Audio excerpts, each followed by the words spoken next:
Hey everyone, in this video, I'm going to show you how to install the Claude code in VS Code.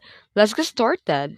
First, open the Visual Studio Code on your computer, and once the VS Code is open, look at the left-hand panel and click on the extension icon.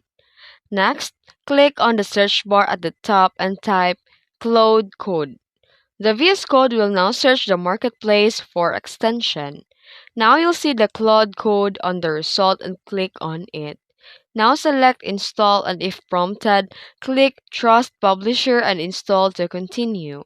Wait for a few seconds while the extension installs.